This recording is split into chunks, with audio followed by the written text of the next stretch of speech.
Hi, welcome back to Joe Blogs. In today's episode, I want to talk to you about what's happening in the economy in Russia, and specifically to talk about why Russia is desperate for a ceasefire to happen in Ukraine. Now, that might seem like a surprising statement, given the fact that the war is still raging and Russia is pushing forward on all of its fronts and sending lots of missile and drone attacks into Ukraine on a daily basis. However, President Putin has repeatedly said over the past few months that he would like to talk about some form of ceasefire.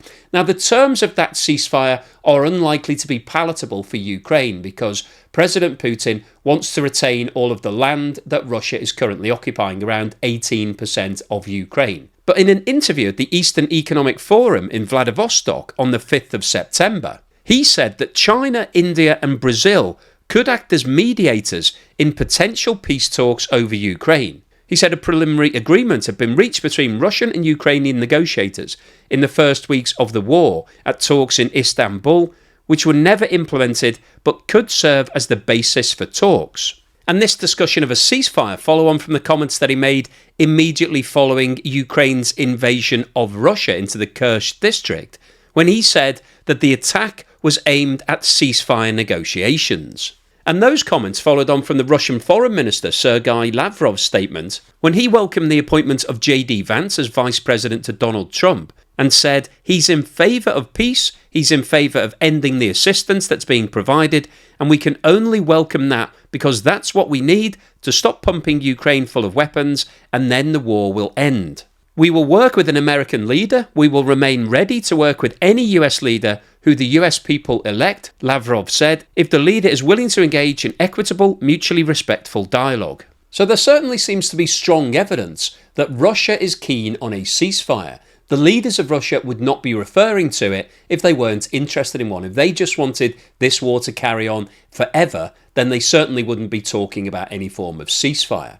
But why is Russia interested in stopping the war? Well, in today's video, we'll go through some of the details of that. And I think it's something that won't be a surprise to you if you've been following my videos, because the economy in Russia, whilst at face value looks like it's doing well, there are certain metrics such as GDP that it can refer to that show that it's growing strongly. However, when you dig under the surface, when you look at what's actually going on, there are some severe problems that are building in Russia. And the longer that the war goes on, the bigger those problems will become. And when the war ends, the Russian economy is going to find itself in a very sorry state. So in today's video, we'll go through why now is a good point for Russia to end this war, why they're so desperate to bring an end to the war in Ukraine.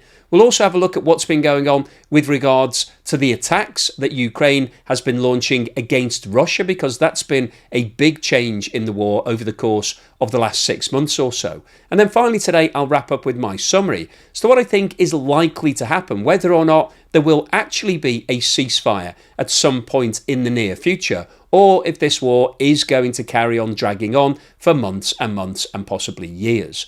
But before we get started on all of that, I'd firstly like to say thank you so much to all of the supporters of the channel. If you're a long-term supporter, either through Patreon or Buy Me a Coffee membership or YouTube membership, thank you so much for that long-term support. It really means a lot to me, helps to keep me going. And if you've bought me a coffee or sent me a YouTube super thanks recently, thank you so much for the time and effort and the generosity involved in that.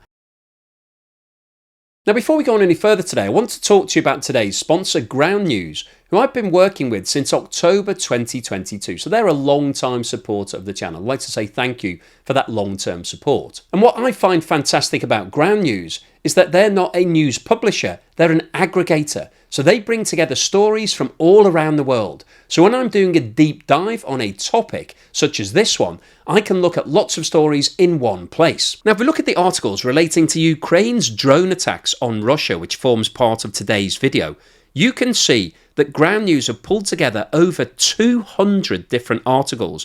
So that gives me a huge volume of information to go through. So if we look at the details here, you can see that Ground News found 237 different articles, 39 of them lent to the left, 16 of them lent to the right, and 52 were in the centre. And if we scroll down and have a look at one of the articles, you can see who owns that publication, the level of factuality, and whether they lean to the left, right or centre. And the great news is that Ground News are offering a 40% discount to Joe Blogs viewers, and I use the Vantage subscription, so check that out. And you can access that by either using the QR code on the screen now or checking the link in the description below. The war in Ukraine has now been going on for more than 2.5 years. It started at the end of February 2022 and we're now into September 2024. And over the past 2.5 years, that war has had a devastating impact on Russia's economy. And that's why now is the right time for Russia to bring some sort of ceasefire to the arrangement. They want to end it so that they can get their economy back on track. Now you might be sitting there thinking, hang on a minute, I've read in mainstream media that Russia's actually doing really well. It's got lots of exports. It's earning more money from China and India than it was previously from the West. And that may well be the case at face value. When you look at the value of the oil imports, Russia is sending lots of oil to China and India. But you have to look at what's going on across the whole of the economy. And when you take into account the fact that Russia has lost 1.2 million people as a direct result of the war being announced. These are people who fled the country, who decided that they didn't want to hang around and run the risk of being called up. So this isn't the people who've actually lost their lives in Ukraine. Now, Russia's current population is around 144 million people, and it has a workforce participation percentage of around 63%. So that equates to around 90 million people who are eligible for work in Russia. So when you're talking about losing 1.2 million people, that equates to more than 1.3% of the total workforce. And when you consider that Russia has a declining population as a result of a falling birth rate and a rising death rate, this represents a serious problem. But in addition to that, in addition to a sheer numbers perspective, you're also talking about losing your best people, because the people who fled Russia are the higher educated and the people who are working in more senior jobs. So they are the more valuable members of society. They contribute more on a per capita basis than the average worker. So this represents a serious problem for Russia, not just today, but going forward, because if you've lost lots of your senior management and your brightest talent, the ambitious, educated and driven parts of your workforce, if you're losing all of those, then obviously that's going to have a really negative impact on the long-term prospects for those companies. But in addition to the loss of people, Russia also suffered a serious loss in terms of its multinational relationships. Over the last 30 years or so, since the breakup of the old Soviet Union, lots of big multinational corporates moved to Russia, and those companies brought their expertise, their people, and their worldwide contact base to Russia to set up first-class businesses. But as a result of Russia's invasion of Ukraine, a lot of those companies, the vast majority of them, decided that they could no longer work in Russia, and they exited. Now, some of them left behind their facilities and their plants, but they didn't leave their contact base. So when you're talking like an example such as Ford Motor Company, that had a worldwide network of suppliers who were supplying components to be used in the production of cars, when Ford left, they cut off the supply of all of those components. So whilst you might still have the factory, the physical location, and some of the machinery, the people with the expertise left, and so you're having to recruit new people. But more importantly, those contacts disappeared. So it's very difficult for Russia to be able to recreate those industries overnight. And that's why China has now stepped into things like the automotive sector, and they're now supplying Russia with huge amounts of electric vehicles. As a direct result of the workforce shortage, wages in Russia have gone up significantly over the course of the last 2 years. This chart shows the movement in real wages in Russia over the last 12 months, and the scale on the right hand side of this chart starts at 5% and goes up to 14%. And as you can see, there has been a month-on-month increase in real wages, and the most recent figures for June 24 show that real wages have gone up year on year by 6.2%. And you might be sitting there thinking, well, 6.2%, that's not too bad, considering the fact that inflation is running at 9%. But unfortunately, from Russia's point of view, real wages are actually adjusted to take account of inflation. So that 6.2% needs to be added on top of the 9.1% inflation, which means that in nominal terms, year on year, wages have risen by more than 15%. And if we look at this chart, which shows the movement in producer prices or factory gate prices, so the price of products once they're leaving companies in Russia over the past 12 months, it shows that factory gate prices have been increasing at a faster rate than general inflation. And the most recent results for July 24 show that factory gate prices rose by almost 14%. And if we jump back to the inflation chart, you can see that over the past 12 months, inflation has risen in virtually every single month.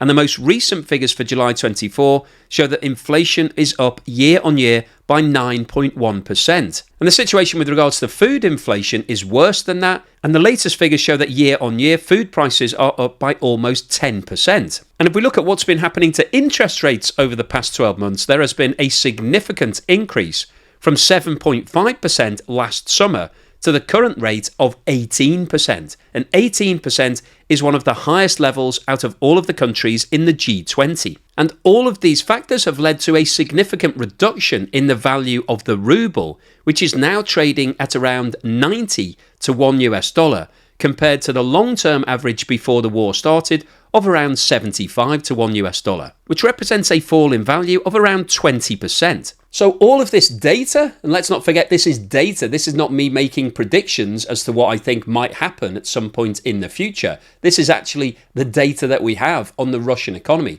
What it tells us is that the Russian economy is struggling right now. It's got one of the highest interest rates out of all of the countries in the G20. It's also got one of the highest inflation rates. Food inflation is rising at around 10%. Producer prices are rising at around 14%. And the Russian ruble is trading at a historically low level.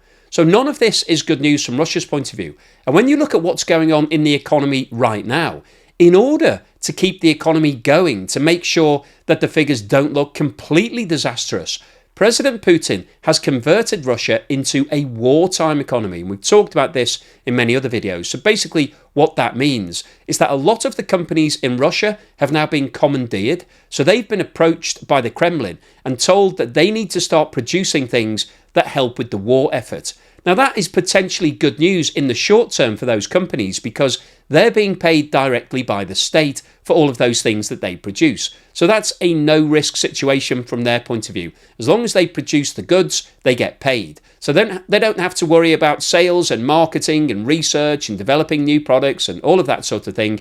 They're on a guaranteed ticket from the Kremlin. So that's great news for that company. And as the war continues and as that demand increases, those companies start to produce more and more things and get paid more and more. So that's one of the reasons why GDP is going up right now.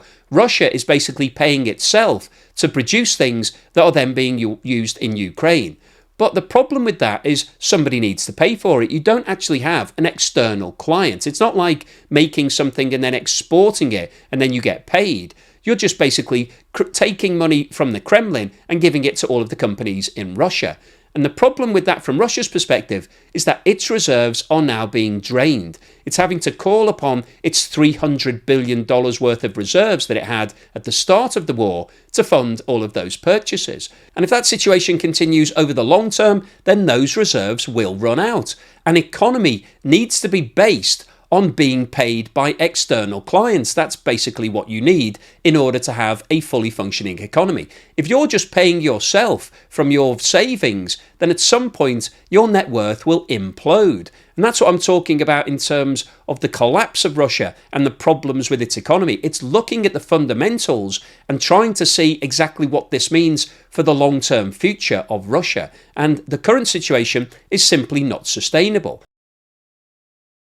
The other major problem that the Russian economy is facing right now is the sanctions. Now, the sanctions have been in place for the last 2.5 years, and you may be bored of hearing the word sanctions because I've probably said it 1,000,000 times in my videos over the last 2 years or so. And I think it's sometimes easy to become a bit blasé about the term sanctions and actually not think about what it means.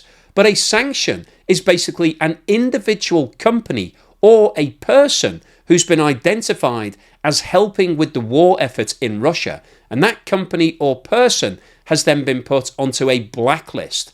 And anybody that deals with that company or person is then potentially facing the risk of secondary sanctions. So it's a double whammy from Russia's point of view. They lose the business for those individual companies and people, but also if they're wanting to deal with countries like India and China, and if the USA or Europe can prove that Chinese businesses have been dealing with those Russian counterparts, then those Chinese businesses will also face the same sanctions.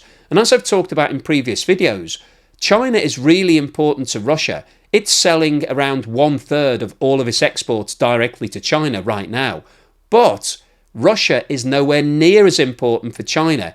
China is only selling around 2% of its exports to Russia. So 98% of China's income comes from the rest of the world. So if you're having to make a decision as to whether or not you choose to sell things to Russia or you choose to sell things to the rest of the world, it's an absolute no-brainer from the Chinese company's perspective. You would not risk 98% of your income for 2%. You'd have to be insane to do that. And over the past 6 months, there has been a real tightening of the secondary sanctions. The USA has really been clamping down on any company that's dealing with those Russian counterparts. And the financial institutions in China are really very nervous right now that they're going to be hit with sanctions. So as a result of that, Russia isn't being paid. Chinese companies may be wanting to make payments to Russia for all of the oil and gas and other things that they've been receiving. But if the banks won't allow that money to actually be transferred, then the Russian counterparts aren't actually receiving it. And there is a building cash crisis in Russia right now. And at some point, they will hit a liquidity crisis. They won't be able to pay their people and all of their costs. And that's what's happening in Russia right now. And the longer that this wartime economy carries on and the secondary sanctions get ramped up, the worse the situation is going to be from all of those Russian companies' point of view. And what that will mean is that the Kremlin may have to pay some of those companies. That means that they'll be further dipping into their reserves, and this becomes a really vicious circle from Russia's point of view. So I think this is one of the key factors as to why President Putin and Russia are now talking about a ceasefire, because the economy in Russia is really starting to struggle. One of the other reasons why 2024 has been the time when Russia has started talking about ceasefires is that the way that Ukraine is approaching this war has changed. In the first 18 months of the war, Ukraine was on the defensive. It was trying to push back Russia on all of the fronts where Russia had invaded.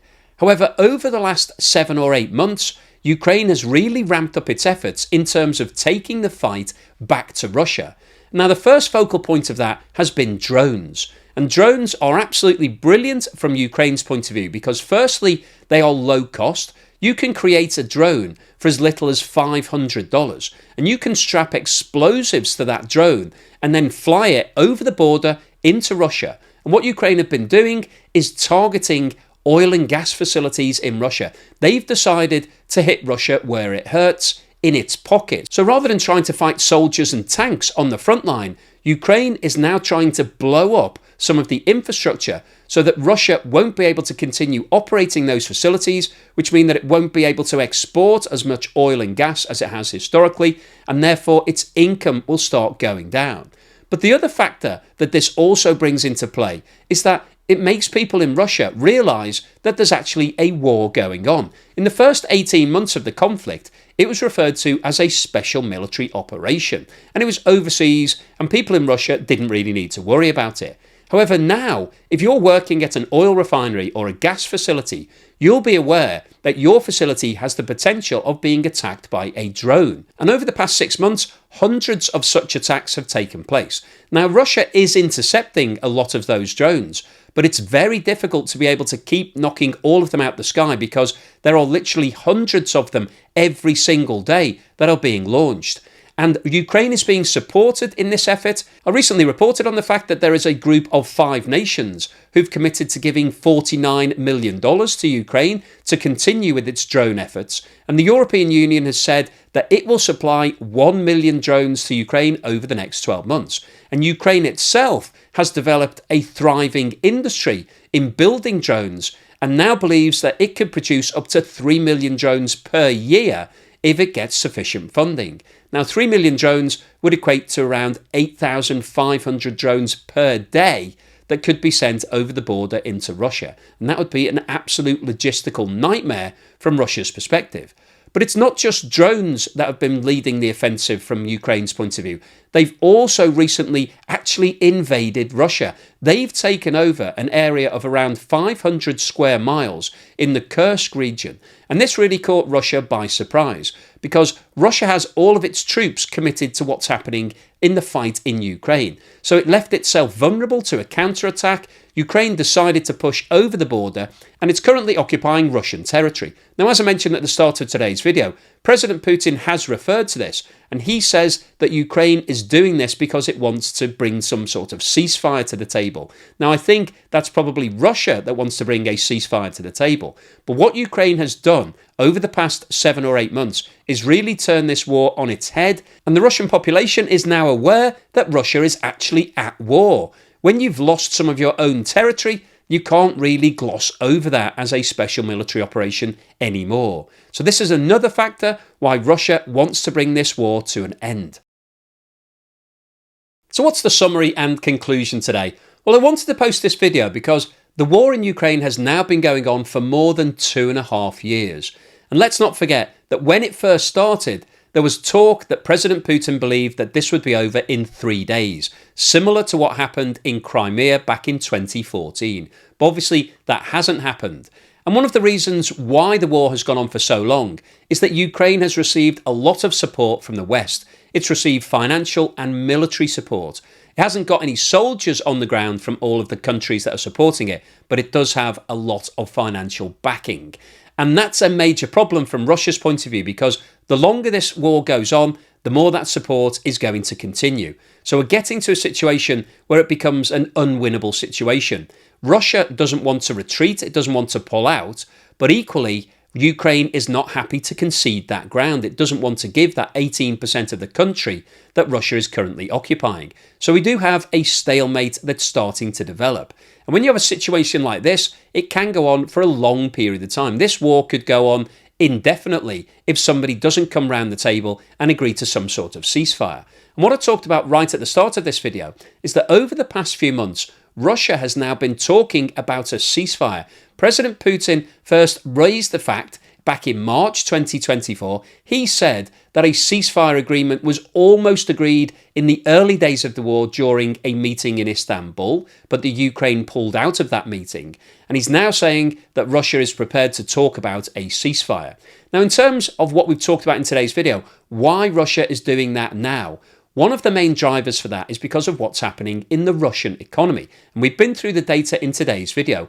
Whilst at face value, Russia looks like it's doing okay, its GDP is going up. It's growing at a faster rate than countries like the USA and the UK. When you look at what's happened over the past 5 years, that situation is slightly different because Russia did actually recede. Its GDP went backwards in 2022. So it's coming from a lower perspective. So you can't compare percentages on a like-for-like basis. You actually have to look at what's been going on in terms of real GDP. But apart from GDP, when you look at the other indicators, the fundamentals of the Russian economy tell us that Russia is struggling right now.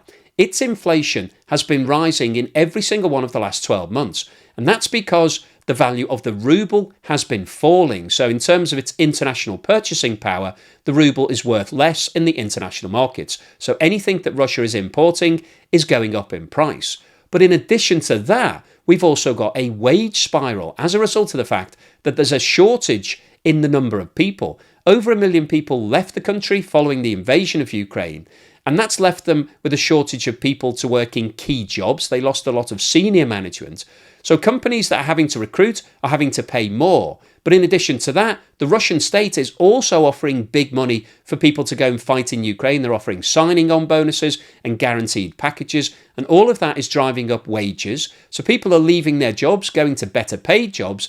And that means that the companies that are left behind are having to increase the offers that they're making to new staff. So people have got more money in their pocket, so they're spending more. That's driving up prices. And as a result of that, interest rates have risen dramatically over the past 12 months, and they are now sitting at 18%. And 18% interest rates are not normal. That is not what you'd call a successful economy. It tells us that there are major problems, and the problem that Russia is facing is that despite the fact that it's increased interest rates from 7.5% to 18% over the past 12 months, inflation has risen from the target level of 4% this time last year to the current level of 9%. So it hasn't fixed the problem. And when you look at what's happening with producer prices, which are rising by around 14%, they tell us that price rises are likely to continue over the course of the next 3 to 6 months. So the overall summary of today's video is that the Russian economy has been severely damaged by the war in Ukraine.